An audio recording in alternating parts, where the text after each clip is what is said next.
David Bradley, a wealthy but disillusioned businessman, goes undercover at a community center to discover how people truly behave when wealth and status are stripped away. There, he meets Sarah, a woman whose kindness captivates him. But as David's hidden identity threatens to unravel, he faces a deeper challenge. Can he ever repair the trust he breaks when the truth comes out? A tale of deception, trust, and the power of authenticity, where one lie could destroy everything. Before we get started, make sure to hit that like button, subscribe for more exciting content, and let us know where you're watching from in the comments. Now let's dive in. David Bradley stood in front of the grand floor-to-ceiling windows of his penthouse apartment, staring out at the sprawling city below. From up here, the world seemed small, and yet the emptiness inside him felt vast. It was ironic. He had worked so hard to reach this point, to be the successful, respected man everyone admired. He had power, wealth, influence. And yet he couldn't shake the feeling that none of it mattered. People saw him as the accomplished businessman, the millionaire who had everything.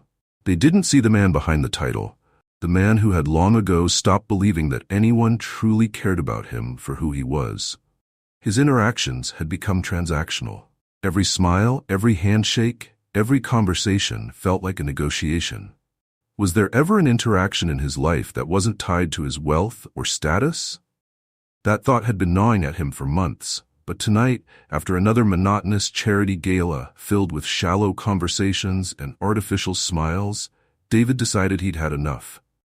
He needed to know the truth. How would people treat him if they didn't know who he was? If they couldn't see his wealth, his status, his influence, what would be left?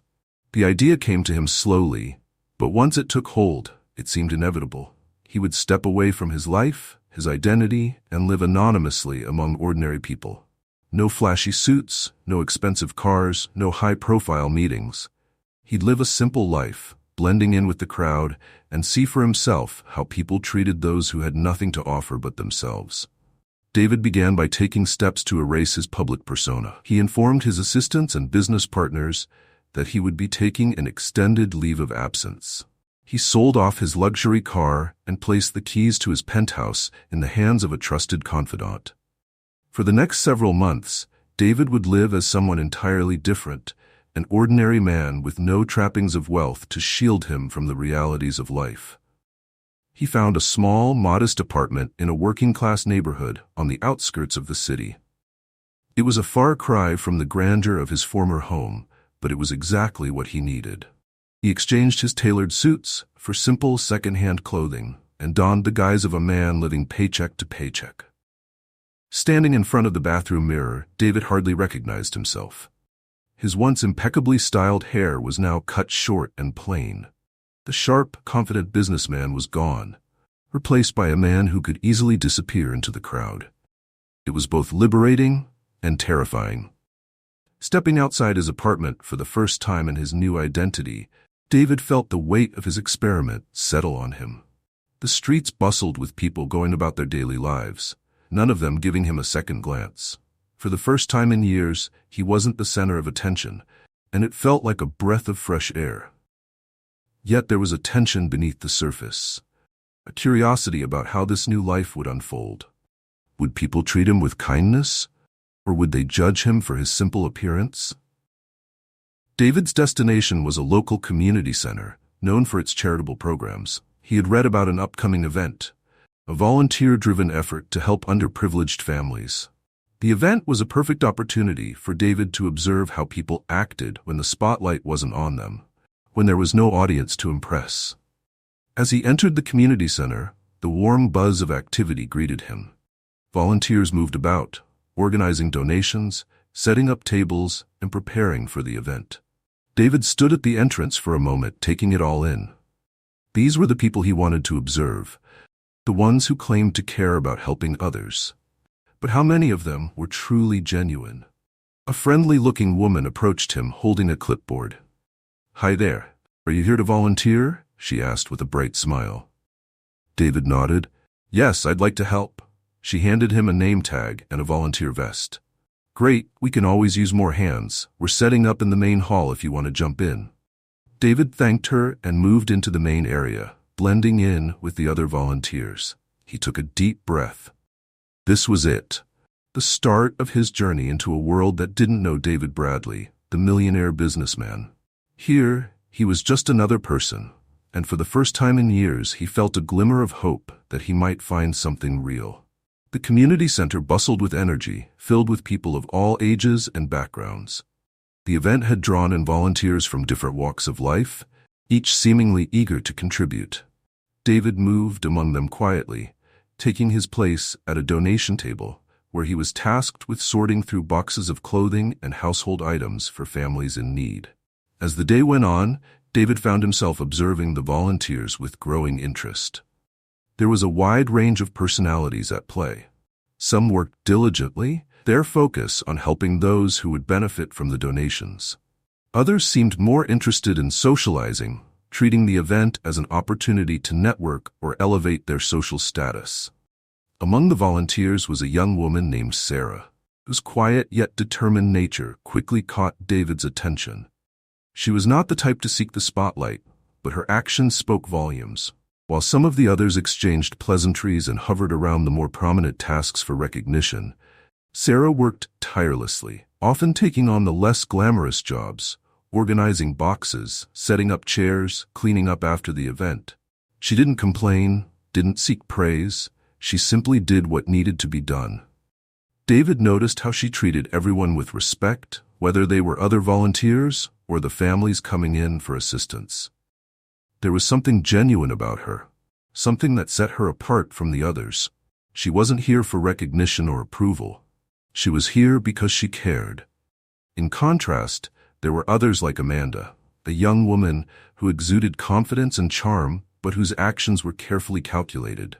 Amanda made sure to position herself at the center of attention, loudly directing tasks and ensuring that everyone saw her contributions.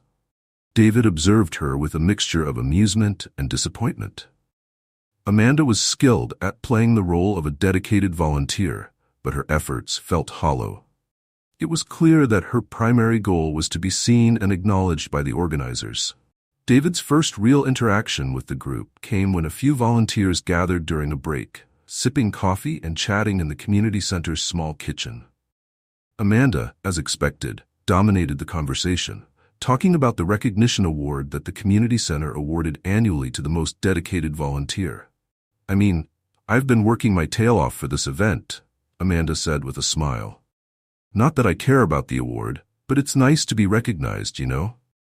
The others nodded in agreement, some more enthusiastically than others. David stayed quiet, content to listen. Sarah, sitting in the corner with a cup of tea, didn't seem interested in the conversation. When asked about her thoughts on the award, she simply shrugged. "I'm just here to help," she said softly. "The award isn't important to me. What matters is that the people who need it get the help they deserve." David couldn't help but admire her sincerity. In a room filled with people competing for attention and recognition, Sarah's humility was a breath of fresh air. As the break ended, David found himself drawn to her. Not in a romantic sense, but in a way that made him want to understand what motivated someone like her. In a world that often valued appearances and accolades, how had she managed to remain so unaffected? The day continued with more tasks, and David found himself working alongside Sarah on more than one occasion. She didn't seem to notice him much at first, treating him like any other volunteer.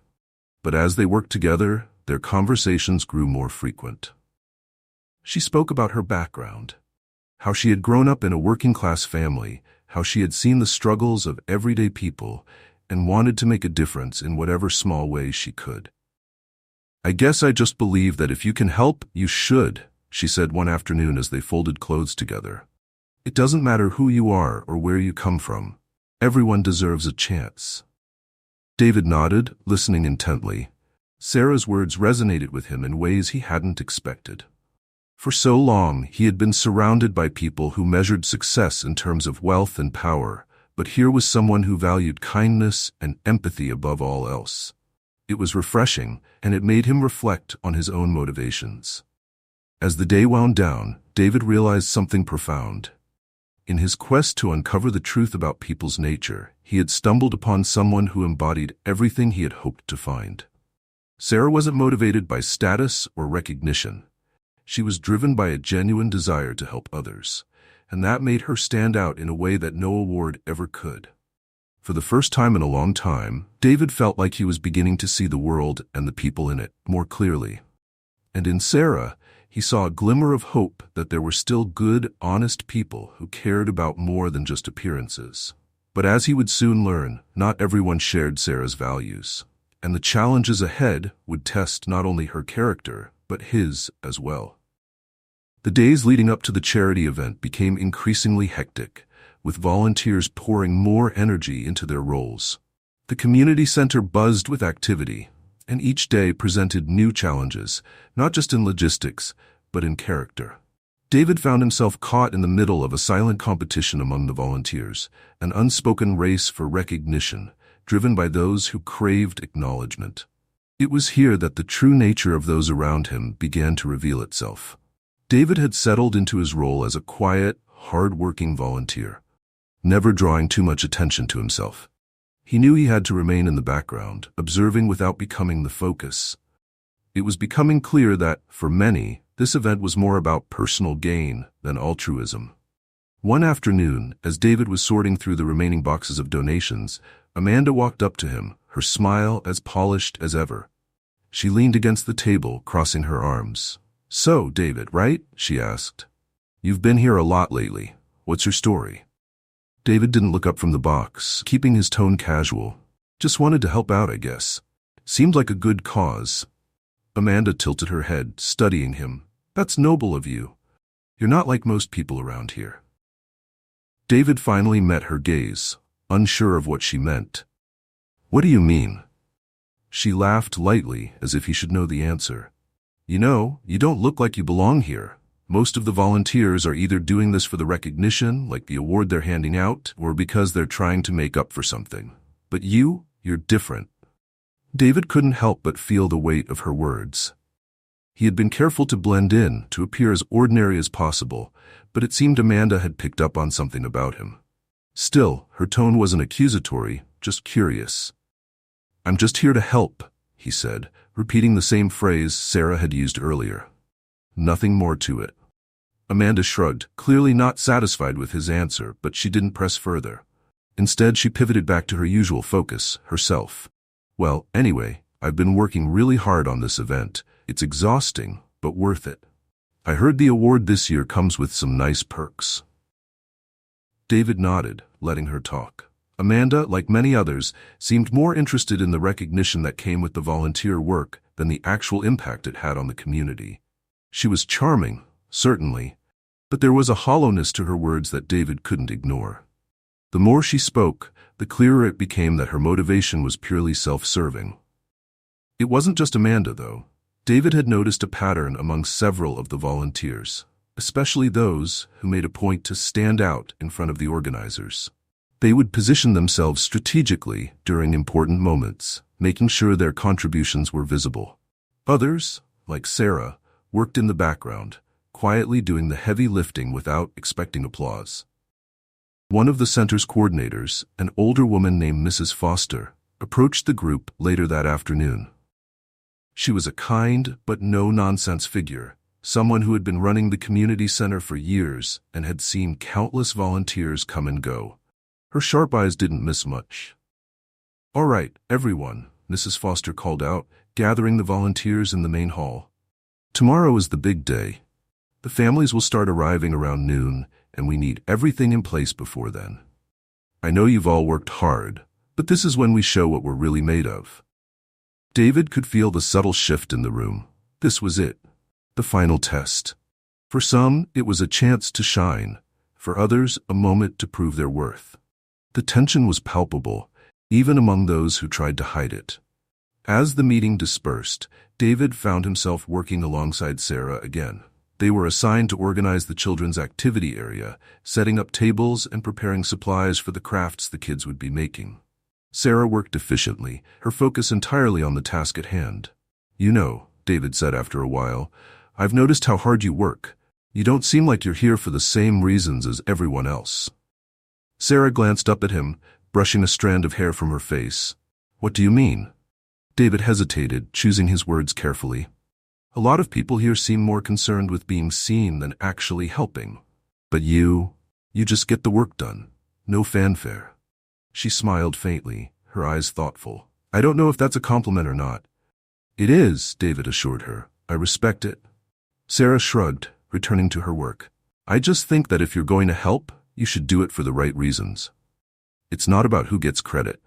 It's about the people we're helping, the families who need these donations, the kids who deserve a safe place to play. That's what matters. David nodded, feeling a deep sense of admiration for her.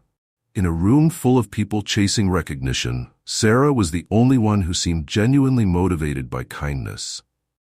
It was rare to find someone so unaffected by the trappings of social approval, and it only deepened David's belief that there was something special about her. The following day, the event was in full swing. Families poured into the community center, grateful for the assistance and care provided by the volunteers. The atmosphere was filled with laughter, conversation, and a sense of hope. David worked tirelessly, helping wherever he was needed, but his eyes were constantly drawn to Sarah, who moved with quiet purpose, tending to the children and making sure everyone felt welcome. However, the cracks in the facade of some of the volunteers began to show as the day wore on. Amanda, in her usual fashion, positioned herself near the media representatives who had come to cover the event. She smiled brightly for the cameras, making sure she was seen as one of the star volunteers. But behind the scenes, she contributed little to the actual work. Several other volunteers followed suit, focusing more on the image they projected than the service they provided. As the day drew to a close, Mrs. Foster gathered the volunteers one last time. The event had been a success, and the families had left with smiles on their faces and bags filled with much-needed supplies. But there was one final task left to complete, the announcement of the volunteer award. I want to thank all of you for your hard work, Mrs. Foster said, her voice warm but firm. Each of you has contributed in your own way, and we couldn't have done this without you. But as you know, every year we give out an award to the volunteer who has shown the most dedication, compassion, and effort.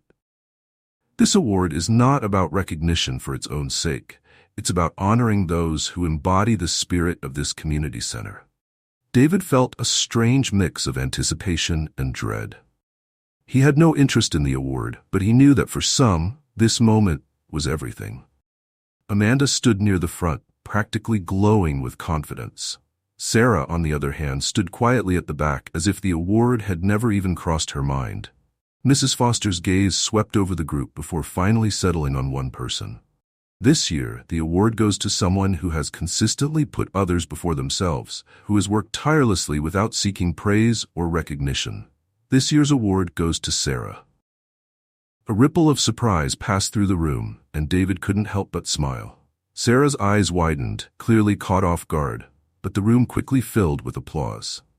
Amanda's face tightened, her carefully curated smile faltering as she clapped along with the others, though her eyes betrayed her disappointment. Sarah stepped forward, gracious but humble, accepting the small plaque from Mrs. Foster. "Thank you," she said softly, "but I didn't do this for an award. I just wanted to help." And with that, she stepped back into the crowd, as unassuming as ever. David watched her, knowing that she had earned the recognition not because she sought it, but because she truly deserved it. In that moment, David realized that his experiment had revealed more than he had anticipated. He had set out to see how people treated him when they didn't know who he was. But along the way, he had discovered something far more valuable.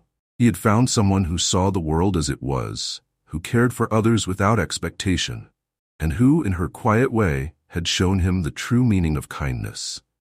But as he looked around the room, at the faces of those who had been motivated by selfish desires, he knew that his journey was far from over. The challenges ahead would test his own integrity, and soon he would have to face the consequences of the deception he had built his experiment on. The aftermath of the event lingered in the air as the volunteers slowly began to leave, their smiles and laughter fading as they returned to their everyday lives. The community center, once filled with the warmth of the families it had served, now seemed quieter, almost still. But the tension David felt inside him was anything but still. It was a storm, swirling, growing stronger with each passing moment. He knew what he had to do next, and the weight of that decision pressed heavily on him. For weeks, David had lived in the comfort of anonymity, watching people reveal their true selves. He had seen both the best and the worst of human nature, and in Sarah, he had seen the purest form of kindness. But he had also been lying to her, lying to everyone about who he really was. The longer he stayed, the more dishonest his actions became. And now, with the event over and the award given, David knew he could no longer hide behind his disguise. It was time to tell the truth. David stood in the quiet of the community center's back hallway, away from the others who were cleaning up after the event. His heart pounded in his chest as he ran through the words in his head. How could he explain his deception without hurting the people who had trusted him?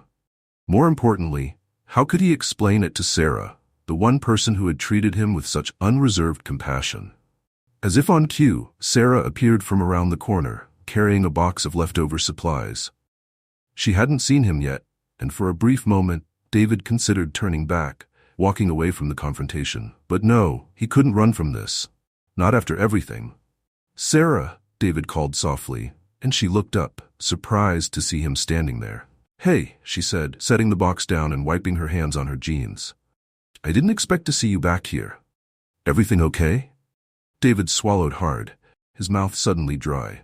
"I need to talk to you. There's something I have to tell you. Something important." Sarah frowned, sensing the seriousness in his tone.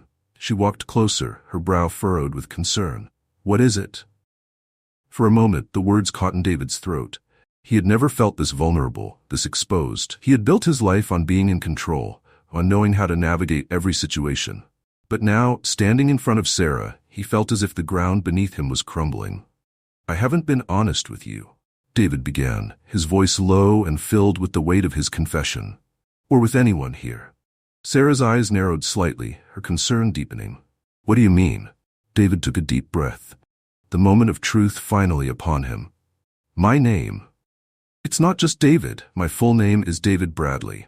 He paused, watching for her reaction. He could see the confusion in her eyes as she tried to place the name, but when it finally clicked, her expression shifted from confusion to shock. "David Bradley," she repeated slowly, her voice barely above a whisper. "The David Bradley? The businessman?" David nodded, feeling the guilt rise in his chest. "Yes, I'm the one who owns Bradley Enterprises." Sarah took a step back, her mind racing as she processed the information. You're not just a volunteer?" "No," David admitted, his gaze fixed on the floor. "I'm not. I've been living a different life these past few months. I came here because I needed to see how people would treat me if they didn't know who I was. I wanted to understand how people act when there's nothing in it for them, when they think you have nothing to offer." Sarah stared at him, her expression a mix of disbelief and hurt. So all of this was an experiment? David shook his head quickly, wanting to make her understand. "It started that way, yes, but it became so much more than that. I didn't expect to meet someone like you, Sarah, someone who is so genuine and kind. You've shown me something I haven't seen in years. Honesty, compassion. I never meant to deceive you, but I didn't know how to tell you the truth without ruining everything." Sarah was quiet for a long moment, her gaze dropping to the floor as she tried to make sense of what he had just told her. David could see the conflict in her eyes, the way her mind was trying to reconcile the man she had known with the man he was revealing himself to be. "I trusted you," she said finally, her voice soft but laced with disappointment. "I thought you were different. But you've been lying to me this whole time. Everything we've talked about, everything we've shared, was any of it real?" David's chest tightened with guilt, and he took a step closer, his voice pleading. "Yes, it was real. Everything I said to you was real. I never lied about how I felt or about what I've seen in you. You're one of the few people who treated me like a person, not for what I could give them. That's why this is so hard for me. I never wanted to hurt you." Sarah shook her head, her arms crossing defensively over her chest. "But you did. You hurt me by not trusting me enough to be honest. You let me believe you were someone you weren't. How am I supposed to trust anything you've said?" David felt the weight of her words crush him. She was right. He had broken her trust, and no matter how good his intentions had been, the damage was done. The realization stung more than he had anticipated, and for the first time in a long time, he felt powerless. "I'm sorry," he whispered, his voice thick with regret. "I wish I could go back and do things differently, but I can't. All I can do now is be honest with you and hope that you'll understand why I did what I did." Sarah's eyes, filled with a mixture of hurt and disappointment, met his. "I need time," she said quietly. "I don't know what to think right now." David nodded, understanding that this was the best he could hope for in this moment. "I'll give you all the time you need. I just want you to know that I'm truly sorry, and I'm not asking for your forgiveness. I just wanted you to know the truth." With that, Sarah turned and walked away, leaving David standing alone in the hallway. The silence that followed was deafening, and David felt a hollowness inside him that he hadn't expected. He had spent so long trying to uncover the truth about others, but in the process, he had lost sight of the truth about himself. He wasn't just David Bradley, the wealthy businessman who could manipulate situations to his advantage.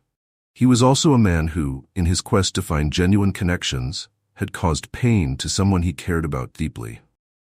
As he stood there, alone with his thoughts, David realized that no matter how much money or power he had, it couldn't buy back trust once it was broken. He had learned that the hard way. The days following his confession were difficult. David returned to his modest apartment, unsure of what to do next. He had come into this experience with a clear goal, but now everything felt uncertain. The connections he had made, especially with Sarah, were tainted by the lies he had told, and he wasn't sure if they could ever be repaired. David continued to volunteer at the community center, but Sarah avoided him, keeping her distance whenever they were in the same room. The warmth that had once defined their interactions was gone, replaced by an awkward tension that hung in the air like a storm cloud. The other volunteers, too, began to sense that something was amiss.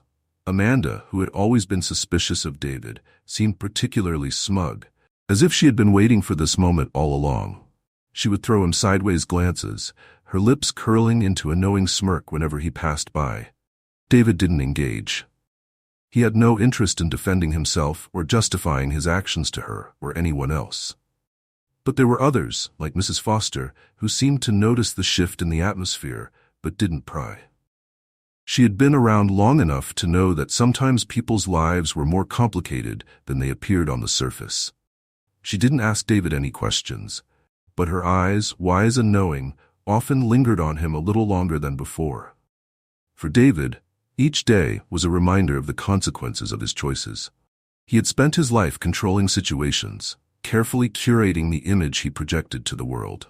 But in doing so, he had lost the one thing that mattered most: the ability to be truly seen and accepted for who he was, flaws and all. And now, as he watched Sarah from afar, he knew that earning her trust again would take more than an apology. It would take time, honesty, and a willingness to let go of the walls he had built around himself. The days turned into weeks, and the weight of David's confession continued to hang over him. Each morning, he woke up with the hope that today might be the day when Sarah would finally speak to him, or at least offer him a nod of acknowledgement. But each day passed the same. Sarah would work diligently at the community center, her smile directed at everyone but him, her once open and easy manner now replaced with a quiet reserve whenever he was nearby. David had always thought of himself as resilient. He was a man who thrived on challenges, a man who could push through any obstacle if he just put his mind to it. But this was different. This wasn't a business deal that could be fixed with negotiation or charm. This was trust, and trust, he was learning, was far more fragile than he had ever realized. At the community center, David threw himself into his volunteer work, using it as a way to keep his mind occupied.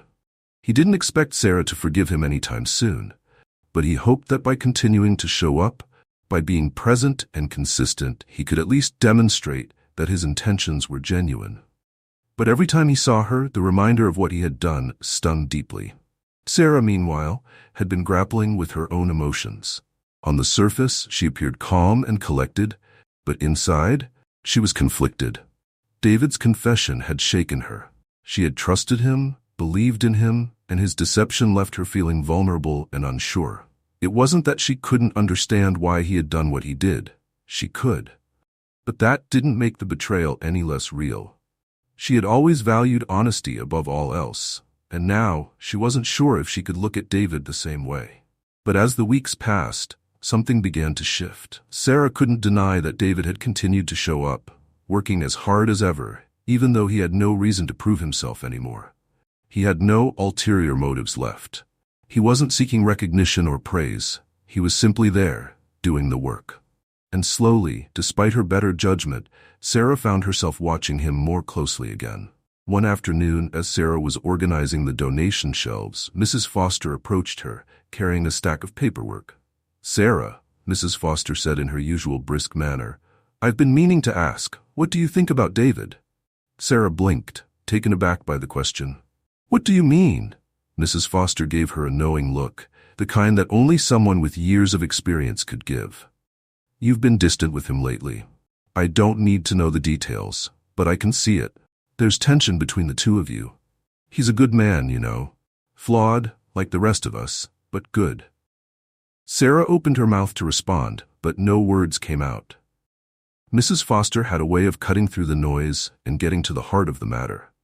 Sarah respected that about her, but it also made it hard to hide from the truth.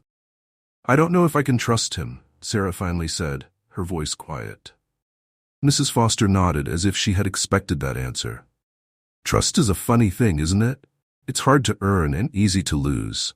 But I've seen a lot of people come and go in this community, and I've learned to watch what people do more than what they say. David's been here every day, working hard, helping others. That says something." Sarah glanced over at David, who was on the other side of the room, helping a family carry bags of donated clothes. He was smiling warmly at them, his demeanor sincere. She couldn't deny that he had been consistent, but the hurt was still there. "It's not easy to forgive," Mrs. Foster continued, "and no one's saying you have to. But sometimes the things we're most afraid of are the things we need to confront head on.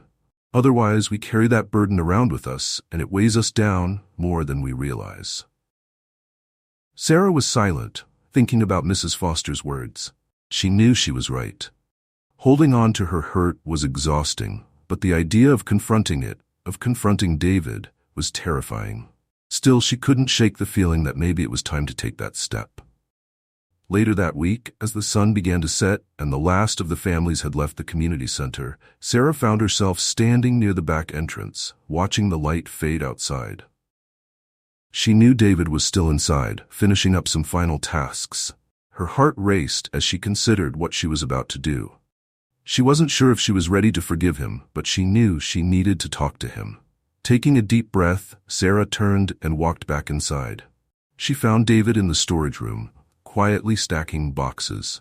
He hadn't noticed her yet, and for a moment she watched him in silence. He looked different now, not in appearance but in the way he carried himself. There was a humility about him that hadn't been there before. "David," she said softly, her voice cutting through the quiet. He turned, startled, and when he saw her, his expression shifted from surprise to something more guarded. He wasn't sure what she was going to say, but he was ready to hear whatever it was. "Can we talk?" Sarah asked, her voice steady despite the nervousness she felt. David nodded slowly, setting down the box he had been holding. "Of course." They moved to a quiet corner of the room, away from the others. Sarah crossed her arms, taking a moment to gather her thoughts. She had rehearsed this conversation in her head 100 times, but now that the moment was here, the words felt harder to say. "I've been thinking," Sarah began, her eyes on the floor, "about what you told me, about why you did what you did." David didn't interrupt. He could see the struggle in her expression, and he didn't want to make it harder for her. "I understand why you felt the need to hide who you were," she continued. "I get that you wanted to see how people would treat you if they didn't know you were wealthy or successful, and I can even understand why you didn't tell me right away, but that doesn't make it any less painful." David nodded, his chest tightening. "I know, and I'm so sorry for that. I never wanted to hurt you, Sarah. You have to believe that." Sarah looked up, meeting his gaze for the first time in what felt like forever. "I do believe you, and I know your intentions weren't malicious.